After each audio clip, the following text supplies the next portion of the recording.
మన కాదంబరి సిల్క్స్ లో flat 50% discount and 25,000 purchase మీద 2 కంచి కాటన్ సారీస్ ఉచితం. Hi sir. హాయ్ అండి. సార్ ప్రస్తుతం సినిమా ఇండస్ట్రీ గురించి ఏ టాపిక్ తీసుకున్నా కానీ అని చెప్పేసి ఫైర్ అవుతున్నది, హైలైట్ అవుతున్నాయి. ఎందుకంటే వర్కర్స్ యూనియన్కి అండ్ అలాగే ప్రొడ్యూసర్స్కి జరుగుతున్న గ్యాప్ ఏదైతే ఉందో ఫిల్ చేయలేకపోతున్నారు. ఎందుకు సార్, అసలు ఎక్కడి నుంచి మొదలైంది ఇది? అంటే మెయిన్ అదే అండి, మనం ఒక సెల్ఫిష్గా థింక్ చేయకుండా అంటే నెక్స్ట్ జరగబోయేదానికి ఏదైనా బెనిఫిట్గా మనం ఆలోచించాం అనుకోండి, ఈ సమస్య రాదండి. మేము కూడా పదే పదే మేము డిస్కస్ చేస్తుంటాం. ఓకే, నేను కూడా ప్రొడ్యూసర్స్తో చాలామంది డిస్కస్ చేస్తుంటాం అండి. మనం అంటే రాంగ్ వేలో మనం చూడడం వల్ల ప్రతి ఒక్కరిని అది ఇంకా పెరుగుద్ది తప్ప తగ్గదండి. చెప్పాలంటే మంచి ప్రొడ్యూసర్స్ ఉన్నారండి, మంచి టెక్నీషియన్స్ ఉన్నారు. ఎక్కడో దగ్గర మీకు చిన్న చిన్న మిస్టేక్ని బేస్ చేసుకొని మనం ఎంటైర్ ఒక క్రాఫ్ట్ని, ఒక వ్యవస్థని మనము బ్లేమ్ చేయడం అనేది కరెక్ట్ కాదండి. ఓకే, ఇప్పుడు అదే జరుగుతుంది అనమాట. ఒకరినొకరు బ్లేమింగ్ ఎక్కువ అవుతుంది. మీకు ఎలా ఉంటుందంటే ప్రొడ్యూసర్ సైడ్ నుంచి టెక్నీషియన్స్ని బ్లేమ్ చేయడం జరుగుతుంది. టెక్నీషియన్స్ ప్రొడ్యూసర్ని బ్లేమ్ చేస్తే ఏమవుతుందంటే అందరం కలిసి చేయాల్సిన వాళ్ళం. ఇక్కడ ఏదో డిస్టెన్స్ పెరిగింది అనుకోండి, మీకు ఈ గొడవలు అనేది తాత్కాలికం అండి, ప్రజెంట్ కొద్ది రోజులే ఉంటాయి. తర్వాత కంప్లీట్గా మనం కలిసి చేయాలి. కలిసి చేయాలన్నప్పుడు ఇప్పుడు నేను ఒక మాట మాట్లాడాను అనుకోండి, అది నా మైండ్లో ఉండిపోద్ది, నా మీద ఒక ఒపీనియన్ ఏర్పడుద్ది. అది ఒక ప్రొడ్యూసర్ కావచ్చు అండి, ఒక టెక్నీషియన్ కావచ్చు. అక్కడ ఆ బ్యాలెన్స్ తప్పి రకరకాల మాట్లాడతారనేది నా ఒపీనియన్ అండి.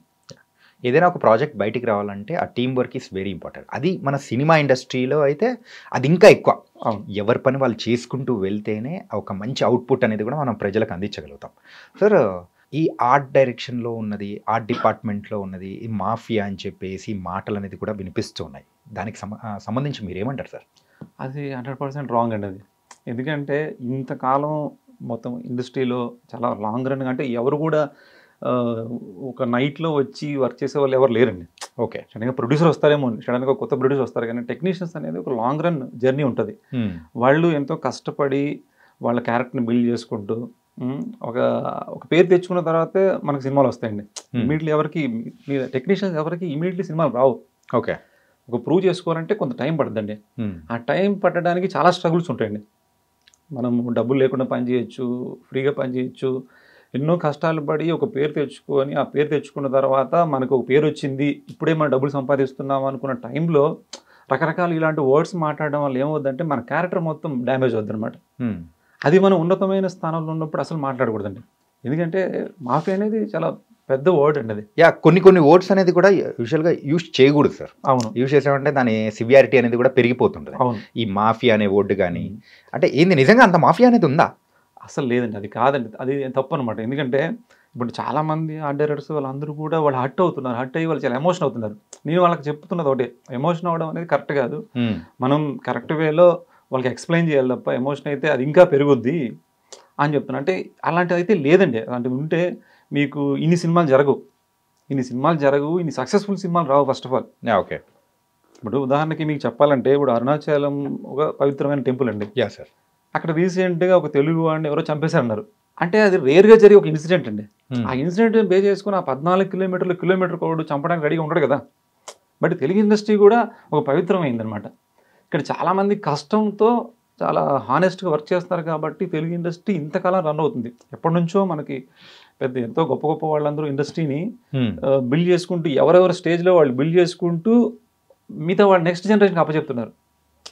అలా ఈరోజు తెలుగు ఇండస్ట్రీ ఇండియాలో టాప్ పొజిషన్లో ఉందంటే అండి అది మామూలు విషయం కాదు. దాంట్లో మీకు మాఫియాలు, కరప్టెడ్ పీపుల్, మెజారిటీ పీపుల్ ఉన్నారనుకోండి, జరగదు అది. ఈరోజు అంటే నా పాయింట్ ఆఫ్ వ్యూ చెప్పాలంటే వర్కర్స్ చాలా షార్టేజ్ ఉన్నారండి. వర్కర్స్ షార్టేజ్ ఉన్నారు సార్? అవునన్నా. ఈవెన్ ఇప్పుడు అన్ని మూవీస్ ఉన్నాయి, అన్ని మూవీస్కి సెట్లు బిల్డ్ చేయాలంటే వర్కర్స్ సరిపోవట్లేదు. ఓకే, అంటే కొత్త వర్కర్స్ ఎవరు రావట్లేదు. ఇప్పుడు మనం ఆ వర్కర్స్ని కొత్త వాళ్ళని వచ్చేలాగా మనం ప్రేరేపించాలి, వాళ్ళకి ఆ సోర్స్ కల్పించాలి. అది ఇవ్వకపోగా మనం ఇలాంటి వర్డ్స్ వాడడం వల్ల ఏమంటే ఈ క్రాఫ్ట్ ఇలా ఉంటే మన పిల్లలు దాంట్లోకి వెళ్ళడానికి కరెక్ట్ కాదేమో అని కూడా కొంతమంది పేరెంట్స్ కూడా అడ్డుకోవచ్చు. అంటే ఇప్పుడు ఈవెన్ మా క్రాఫ్ట్లో చాలామంది అమ్మాయిలు వస్తున్నారండి, ఇదివరకు లేరు.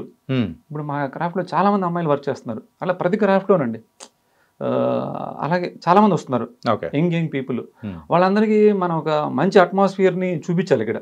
అది చూపించకపోగా ఇలాంటి మాట్లాడడం వల్ల అయితే కొంతమంది రావడానికి కూడా ఇబ్బంది పడతారు. బట్ చేస్తున్న వాళ్ళకి అది చాలా ఇబ్బంది అనిపిస్తుంది. అంటే ఒక్కటి ఏదన్నా ఒక మీకు ప్రాబ్లం అయితే అంటే ఆ పర్సన్ ఇంకొక వెసులుబాటు ఉంది దీంట్లో.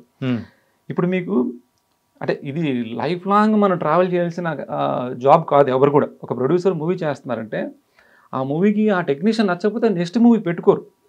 లేదు ఒక షెడ్యూల్ నుంచి తీసేయచ్చు, ఇంకొక టెక్నీషియన్ పెట్టుకోవచ్చు.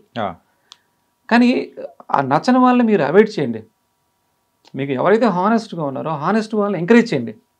అంతే తప్ప ఎవరో మీకు ఏదైనా చిన్న ప్రాబ్లం అయి ఉండొచ్చేమో, అయి ఉంటే దాన్ని ఎంటైర్ వ్యవస్థకి చెప్పడం అనేది అది కరెక్ట్ పద్ధతి కాదండి. అంటే అసలు మొత్తం మన ఇండస్ట్రీ కూడా కరెక్ట్ కాదని నా ఫీలింగ్. అంటే ఒక ముద్ర అనేది, ఆ మాట అనేది కూడా అసోసియేషన్ మొత్తాన్ని అండం అనేది కూడా కరెక్ట్ కాదంటారు. అసోసియేషన్ అని కూడా కాదండి. ఇప్పుడు ఇక్కడ అసోసియేషన్ వేరు, క్రాఫ్ట్ వేరండి. ఇప్పుడు అసోసియేషన్ అనేది ఏంటంటే ఏదైనా సమస్య వచ్చి సాల్వ్ చేయడానికి అసోసియేషన్ అండి. క్రాఫ్ట్ అనేది ఏంటంటే మనకు సెల్ఫ్ రెస్పెక్ట్ ఉంటుంది, మన జాబ్ మీద ఒక రెస్పెక్ట్ ఉంటుంది. మీకు చెప్పాలంటే ఆర్ట్ పరంగా అంటే ఆర్ట్ అనే కదండి, ఎవరి క్రాఫ్ట్ ఎవరెవరి క్రాఫ్ట్ యాంగిల్లో వాళ్ళ స్ట్రగుల్ చాలా ఉన్నాయి. ఆ స్ట్రగుల్ అన్ని ఎందుకు మీరు స్ట్రగుల్ మీరు పని చేస్తారంటే అలా కాదు. అంటే సినిమా అనేది ఒక ప్యాషన్ ఉంటుందండి. ప్రతి ఒక్కరికి ఆ క్రాఫ్ట్లో ఒక ప్యాషన్తో పనిచేస్తారు. ఆ కష్టాన్ని కూడా మనం ఇష్టంగా ఫీల్ అవుతుంటాం. అంటే డిఫరెంట్ అంటే మీరు బయట వేరే జాబ్ చూసుకుంటే రెగ్యులర్ ఒకే జాబ్ ఉంటుంది. ఉదయం ఆఫీస్కి వెళ్ళాము, ఈవెన్ మీకు సాఫ్ట్వేర్ అండి, సాఫ్ట్వేర్తో కంపేర్ చేస్తున్నారండి. సాఫ్ట్వేర్ ఎంప్లాయీకి ఇచ్చే డబ్బులు కన్నా ఎక్కువ ఇస్తున్నాడు. ఇవాళ అంటే ఈ రోజున్న సిచ్యువేషన్లో ఎవరు తక్కువ కాదు, ఎవరు ఎక్కువ కాదండి. ఎవరి జాబ్ దాంట్లో వాళ్ళు తోపండి. రైట్. వాడు కరెక్ట్గా మీరు ఒక హోటల్కి వెళ్ళి వాడు కరెక్ట్గా సర్వ్ చేస్తే మీరు టిప్ ఇస్తారు. అంటే అది కూడా ఒక డిగ్నిఫైడ్ జాబ్ అనమాట. అంటే సాఫ్ట్వేర్ అనేది చాలా గొప్పది, మిగతావన్నీ చాలా హీనమైనవి అనేది కూడా వస్తుందని అర్థం. ఎవరి వర్త్ వాళ్ళు ఉందండి. ఎప్పుడైనా సరే ఇప్పుడు ఒక వస్తువు ఉందండి, మనకు అది క్వాంటిటీ తక్కువ ఉంది, దాని డిమాండ్ ఎక్కువ ఉంటుంది. నేను అదే అన్నాను, క్వాంటిటీ మనం పెంచుకోవాలి. అంటే మెంబర్ ఆఫ్ పీపుల్ కావాలి, వచ్చినప్పుడు మీకు ఆటోమేటిక్గా ప్రైస్ తగ్గే అవకాశం కూడా ఉంటుంది. ఓకే. అది చేయకోకుండా మనం ఏంటంటే ఇలాగా మనం మాట్లాడడం అనేది కరెక్ట్ కాదనిపిస్తుంది నాకు. ఇప్పుడు ఈ కాఫీ ఎంత హాట్గా ఉందో, సినిమాకి సంబంధించిన విషయాలు బయటికి వస్తున్నది ఒక్కొక్క మాట కానీ అంతే హాట్గా కూడా ఉన్నాయి.